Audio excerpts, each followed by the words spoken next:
దేవుడు ఎన్నడూ కూడా బబులోను రాజులు ఎప్పుడు ఇశ్రాయేలు ప్రజల్ని ఏలాలని దేవుడు ఎప్పుడు కోరుకోలేదు.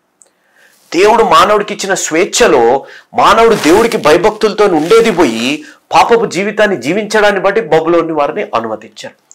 వారు పాపంలో జీవించారు, పశ్చాత్తాపడ్డారు, దేవుడి కొరకు జీవించాలన్న ఆలోచన కలిగి ఉన్నారు. దేవుడు ఏమి చేశారంటే కోరేష్ అనే వ్యక్తిని లేవనెత్తారు. ఆయనను ఒక కాపరిగా ఆయనను అభిషేకించి ఇశ్రాయేలు ప్రజల్ని కాపాడడానికి, కీడులో జీవిస్తున్న వారిని తిరిగి మేలులో కనగా యెరూషలేము పట్టణంలో నివసించి వారి జీవితాలను బాగు చేసి తిరిగి కట్టడానికి దేవుడు ఆయనని ఎంచుకున్నారు. ఇక్కడ ఇంకొక విషయాన్ని మనం ప్రాముఖ్యంగా గమనించవలసింది, ఎలా సాధ్యమైంది? ఆయన ప్రణాళికలో బబులోన్ లాంటి అంత శక్తివంతమైన సామ్రాజ్యంపై విజయం పొందుకోవడం ఎలా? బబులోన్ ఎంత శక్తివంతమైనదో తెలుసా? మీరు గమనిస్తే, మీరు మొదటి వచనం రెండో వచనం మీరు గమనిస్తే ఇత్తడి ద్వారాలను ఉన్నాయి, బ్రౌన్స్ గేట్స్ అని ఉన్నాయి, వాల్స్ అని ఉన్నాయి. ఇవన్నీ ఎలా బ్రదర్? నేను ఇందాక ఒక మాట అన్నాను, మీరు గుర్తుపెట్టుకోవాలి. Bible prophecy is two correct. ఎంత సత్యమైనది అంటే, ఎంత స్పెసిఫిక్గా ఉన్నాయి అని అంటే, మీరు చరిత్రను ఒకసారి మీరు గమనిస్తే బబులోన్ గోడలు 32 feet స్ట్రెచ్. అంటే మీరు ఎప్పుడైనా రోడ్ చూస్తే ఏ విధంగా ఉంటుంది, 32 feet రోడ్డు ఏ విధంగా ఉంటుంది అంత వెడల్పుగా ఉండేది. అది హైట్ ఉండి ఆ 32 feet వెడల్పులో 6 గుర్రపు రథాలు ఒక పక్కకు ఒక్కకి నడిసే అంత పెద్దగా బబులోన్ గోడలు ఉంటాయండి.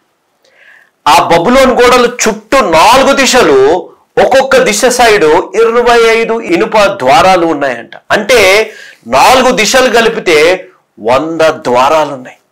ఇలాంటి బలమైనది, ఇలాంటి శక్తిమైన బబులోన్ దేశానిపై విజయాన్ని పొందుకోవాలి అంటే మానవుడికి అసాధ్యమైనది.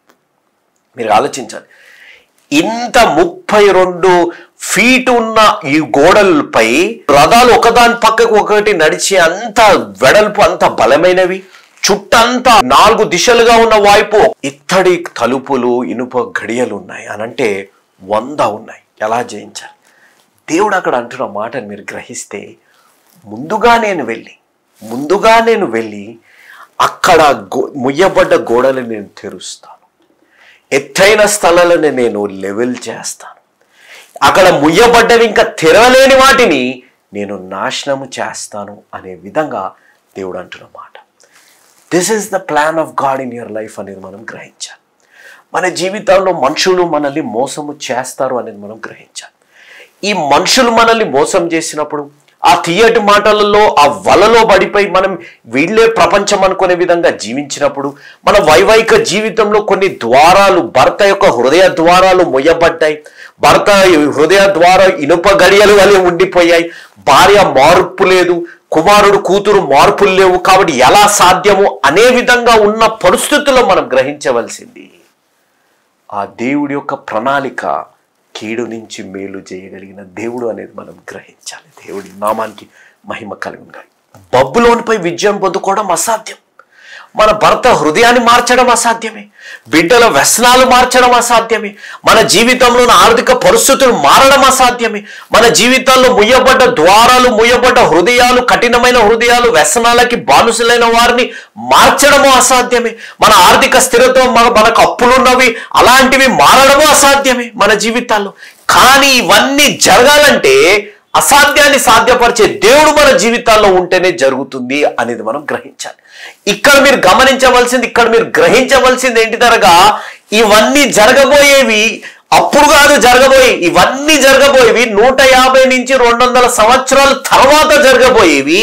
యెషయా ప్రవక్త ద్వారా దేవుడు ముందుగానే రాయించి, అవి ఇత్తడి ద్వారాలైనా, ఇనుప గడియాలైనా, పెద్ద పెద్ద గోడలైనా, కొండలాంటి పరిస్థితులైనా, ఏవిటినైనా దేవుడు ముందుగా వెళ్ళి వాటన్నిటిని సమానపరుస్తారు, ముయ్యబడ్డవి తెరుస్తారు, తెరవలేని వాటిని నాశనపై చేసే గొప్ప దేవుడు మన దేవుడు అనేది మనం గ్రహించాలి.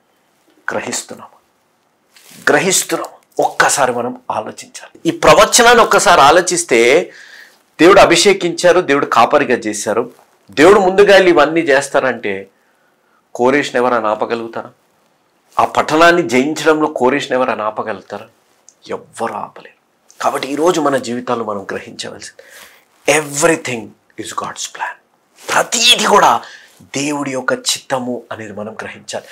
ద ప్లాన్ ఆఫ్ గాడ్లో మనం కూడా ఉన్నాము అనేది మనం గ్రహించాలి. నేను ఎప్పుడు ఒక మాట చెప్తుంటాను, ఈరోజు ఈ వాక్యం వింటున్న వారు కూడా మీరు గుర్తుపెట్టి, నేను ఎప్పుడు ఒక మాట చెప్తాను, మనిషిని తయారు చేశాక దేవుడు సృష్టిని తయారు చేయలేదు. మనిషిని తయారు చేయక మునిపే దేవుడు సృష్టిని తయారు చేసి మనిషికి కావాల్సినవన్నీ ముందుగానే ఏర్పాటు చేసి అప్పుడు మనిషిని తయారు చేసి ఆ ఏదోను తోటలో దేవుడు పెట్టాడు. ఈరోజు నీ నా జీవితాల్లో గ్రహించవలసింది దేవుని ప్రణాళిక. మనం ఏమై ఉన్నా, మనం ఏ పరిస్థితుల్లో ఉన్నా, మనం ఏలాంటి జీవితంలో ఏలాంటి కృంగిపోయే పరిస్థితుల్లో ఉన్నా, మన జీవితాల్లో మన మేలుని మర్చిపోయేవారు ఉన్నా, మన ప్రేమని మర్చిపోయేవారు ఉన్నా, మన ప్రేమని తిరస్కరించేవారున్నా, మనం ఎంత అర్థం చేసుకున్నా మనల్ని అర్థం చేసుకొని వారు మన జీవితాల్లో ఒక్కటి గుర్తుపెట్టుకోండి, దేవుడు ఉన్నారు. దేవుని యొక్క ప్రణాళిక మన జీవితాల్లో ఉంది. ఇత్తడుగు ద్వారాలు లాంటి మనస్తత్వాలని, ఇనుపపు గడియలు లాంటి స్వభావాలని, పెద్ద పెద్ద గోడలు లాంటి కష్టాలు, శ్రమలని, భేదాభిప్రాయాన్ని దేవుడు తృణప్రాయంగా తొలగించగలిగిన దేవుడు. ఆ దేవుడు ఈరోజు నీ నా జీవితాల్లో ఉన్నారు అనేది ఒక్కసారి మీరు గుర్తుపెట్టుకోవాలి. ఇది మర్చిపోకూడదు. కోరేష్ అనే వ్యక్తి దేవుడిని ఎరగలడు. కోరేష్ అనే వ్యక్తి పాపపు జీవితాన్ని, విగ్రహారాధన చేసే వ్యక్తి దేవుణ్ణి ఎన్నడూ కూడా నమ్మలేదు. కానీ దేవుడు ఆయనను వాడుకున్నారు, ఆయన నడిపించారు, ఆయనకు విజయాన్ని ఇచ్చారు. ఆయన జీవితం ద్వారా ఆయన బిడ్డలుగా ఉన్న మనము తెలుసుకోవాల్సింది, దేవుడు ఒక్కడే. ఆయన లాంటి దేవుడు ఎన్నడూ లేరు కూడా. ఆయన ఉన్నవాడు, అనువాడు. అయామ్ హి అయామ్ అనే దేవుడు మన దేవుడు. మన జీవితంపై నియంత్రణ కలిగి ఉన్నాయి. మనకిచ్చిన స్వేచ్ఛలో దేవుడి వైపు చూస్తే, మనం తప్పు చేసిన మనం పాపంలో జీవిస్తున్నాం.